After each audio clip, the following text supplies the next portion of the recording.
साथ शुरुआत कर रहे हैं। बड़ी खबर यह है कि सरकार ने एनएसए बोर्ड का पुनर्गठन किया है, यानी कि दोबारा से इस एनएसए बोर्ड को बनाया गया है। पूर्व रॉ प्रमुख आलोक जोशी बोर्ड के अध्यक्ष बने हैं। Air marshal PM Sinha, lieutenant general AK Singh भी इस बोर्ड में शामिल किए गए हैं। Rear admiral Monty Khanna, Rajiv Ranjan Verma भी बोर्ड में शामिल किए गए हैं। 7 सदस्यीय 7 मेंबर्स वाले बोर्ड में बी वेंकटेश वर्मा भी शामिल हैं। नेशनल सिक्योरिटी एडवाइजरी का जो बोर्ड होता है उसमें अब चेंजेस किए गए हैं, उसको रीशेड्यूल किया गया है, उसका पुनर्गठन किया गया है और 7 सदस्यीय इस बोर्ड में अब नए मेंबर्स को शामिल किया गया है। इस वक्त की ब्रेकिंग न्यूज आपको बता रहा हूं। पूर्व रॉ प्रमुख आलोक जोशी इस बोर्ड के अध्यक्ष बनाए गए हैं। इसके अलावा air marshal PM Sinha, rear admiral Monty Khanna, Rajiv Ranjan Verma और बी वेंकटेश वर्मा भी इस बोर्ड में शामिल हैं। राकेश कुमार सिंह हमारे मैनेजिंग एडिटर इनपुट इस वक्त साथ में जुड़ रहे हैं। राकेश, रिहैश किया गया है इस बोर्ड को और एनएसए बोर्ड बहुत इंपॉर्टेंट होता है क्योंकि ये जो सरकार की जो देश की सिक्योरिटी है उसको लेकर एडवाइस करता है, तो बहुत इंपॉर्टेंट होता है। किस तरीके से इस चेंज को आप देख रहे हैं और वो भी ऐसे वक्त में जब हम पाकिस्तान के साथ हेड टू हेड खड़े हैं एक जंग के माहौल में?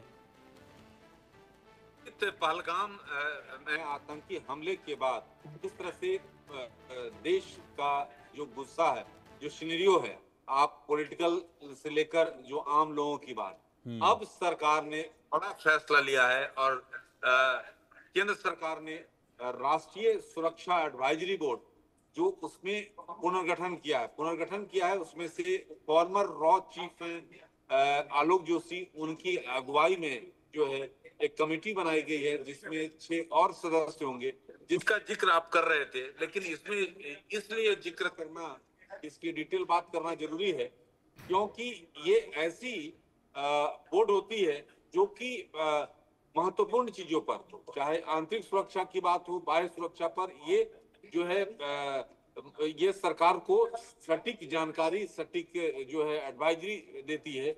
तो इस मेंबर में जो 96 मेंबर हैं उसमें जिसका आपने भी जिक्र किया, former western air commander air marshal PM Sinha है, former southern army commander lieutenant general AK Singh है, रियर एडमिरल मोंटी खन्ना है और सभी ये रिटायर्ड जो हैं मिलिट्री ऑफिसर हैं। राजीव रंजन वर्मा और मनमोहन सिंह जो है ये रिटायर्ड मेंबर है, ये इंडियन पुलिस से है, ताकि आप बी वेंकटेश जो कि इंडियन फॉरेन सर्विस के रिटायर्ड अधिकारी हैं, तो ये महत्वपूर्ण इसलिए है क्योंकि जहां लगातार सरकार जो बैठकें कर रही है और ये बोर्ड जो है खास तौर पर सुरक्षा को लेकर, साथ ही साथ सुरक्षा बलों को क्या और करना चाहिए, बाह्य स्थिति क्या है, तमाम चीजों पर सटीक जानकारी मुहैया कराती है।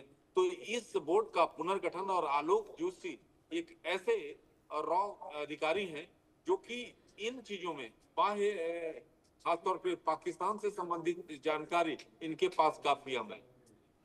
बिल्कुल जाहिर सी बात है। तो ऐसे वक्त में इस बोर्ड का, नए बोर्ड का बनाया जाना बहुत इंपॉर्टेंट है। बहुत बहुत शुक्रिया राकेश कुमार सिंह साथ में जुड़ने के लिए।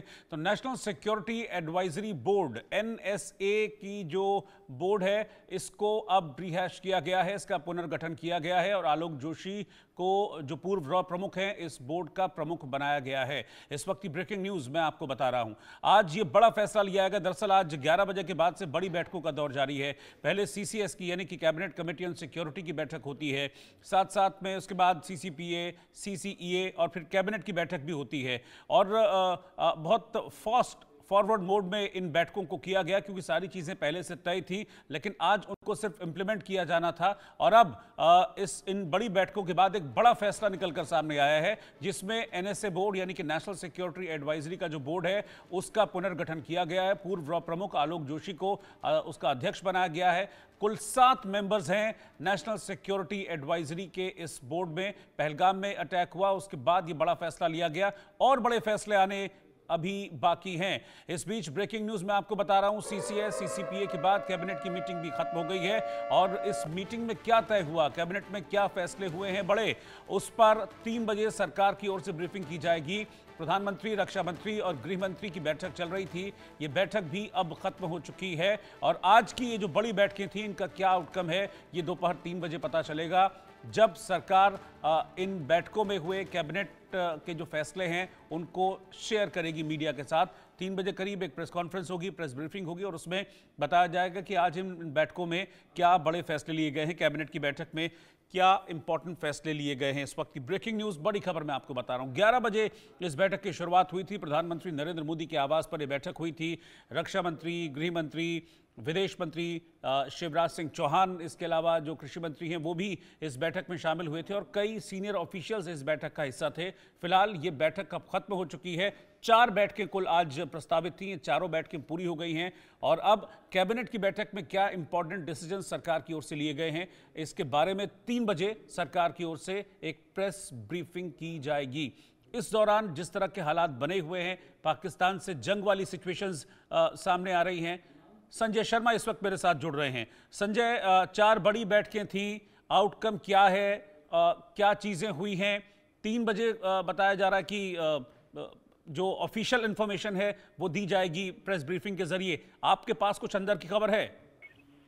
देखिए, इसका मतलब साफ है कि भारत की तरफ से कोई बड़ा कदम उठाया जा रहा है। भारत किसी बड़े फैसले की तरफ आगे बढ़ रहा है, क्योंकि प्रधानमंत्री नरेंद्र मोदी के नेतृत्व में आज जो लगातार 4 बैठकें एक के बाद एक हुई है। सीसीएस की बैठक हुई सबसे पहले, कैबिनेट कमेटी ऑन सिक्योरिटी की बैठक हुई, उसके बाद में cabinet committee on political affairs CCPA की बैठक हुई, फिर कैबिनेट की बैठक हुई, cabinet committee on economic affairs की बैठक होती है। तो 4 बैठकें लगातार एक के बाद एक होती है और उन सभी का लगभग संदेश एक ही है कि भारत कोई बड़े फैसले की ओर आगे बढ़ रहा है, जिसका अप्रूवल प्रधानमंत्री नरेंद्र मोदी ने अपने सभी कैबिनेट कलीग के साथ किया है, सभी बैठकों से भी कराया है और उनको ये भी बताया, उनको आगे की बातें भी बताई कि किस तरीके से उनकी कल जो बैठक हुई थी केंद्रीय रक्षा मंत्री राजनाथ सिंह के साथ, तीनों सेनाओं के जनरल के साथ में, तीनों सेनाओं के अध्यक्षों के साथ में, और सेना को पूरी तरह से कुछ भी किसी भी तरह की कार्रवाई करने के लिए सरकार की ओर से फ्री हैंड दिया गया है और सेना के साथ पूरा देश खड़ा हुआ है। पूरे देश को अपनी सेना पर गर्व है, भरोसा है। तो प्रधानमंत्री नरेंद्र मोदी ने अपने कैबिनेट कलीग का भरोसा जीता है। उनसे सरकार के जो आने वाले दिनों में जो भी एक्शन होने वाले हैं उसको अप्रूव किया है, देश को तैयार रहने के लिए कहा है और साथ ही साथ देश की आंतरिक और राजनीतिक स्थिति पर भी नजर रखने की बात कही है। पॉलिटिकल कमेटी की जो बैठक हुई थी उसमें भी जिस तरह से विपक्षी दल लगातार सरकार पर दबाव बना रहे हैं कि सरकार की ओर से संसद सत्र बुलाया जाए, विशेष संसद सत्र बुलाने की बात कही जा रही है, तो उस पर भी चर्चा हुई। तो कई सारी बातों पर कई सारी बातें चर्चाओं में लाई गई हैं, लेकिन इस पर फैसले क्या क्या हुए उसका खुलासा दोपहर 3 बजे होगा, जब केंद्रीय मंत्री अश्विनी वैष्णव प्रेस कॉन्फ्रेंस करके सरकार का पक्ष बताएंगे, सरकार के फैसलों की जानकारी जनता को देंगे। बिल्कुल, इस वक्त में जब हम पाकिस्तान के साथ लगभग एक वॉर सिचुएशन में हैं, Sanjay Sharma, head to head वाली सिचुएशन है, सबकी नज़र इसी बात पर है कि क्या सीसीएस की फर्स्ट बैठक में जिस तरीके के फैसले लिए गए थे, क्या सीसीएस की सेकंड बैठक का आउटकम भी कुछ ऐसा ही होगा? देखिए, देखना होगा, क्योंकि सीसीएस की पहली बैठक में सिंधु जल समझौता रद्द किया गया, साथ ही साथ पाकिस्तान के जो भारत में नागरिक थे उनके वीजा खत्म कर दिया गए थे, उनको 48 घंटे में भारत छोड़ने की चेतावनियां दी गई थी, निर्देश जारी किए गए थे। तो इस तरह के फैसले पहली बैठक में लिए गए। तो आज सीसीएस की जो दूसरी बैठक थी उसमें क्या क्या फैसले लिए गए, इसमें कुछ जानकारियां सार्वजनिक की जाएंगी, कुछ जानकारियां छुपाई जाएंगी, क्योंकि मीडिया में सारी जानकारियां नहीं दी जाती, क्योंकि सीसीएस की बैठक ऐसी होती है जिसमें खुद तीनों सेनाओं के चीफ भी मौजूद होते हैं, साथ ही साथ में कैबिनेट सेक्रेटरी, डिफेंस सेक्रेटरी भी मौजूद होते हैं, राष्ट्रीय सुरक्षा ठीक है संजय, मैं आपको रोक रहा हूं, इस वक्त एक ब्रेकिंग न्यूज आ रही है।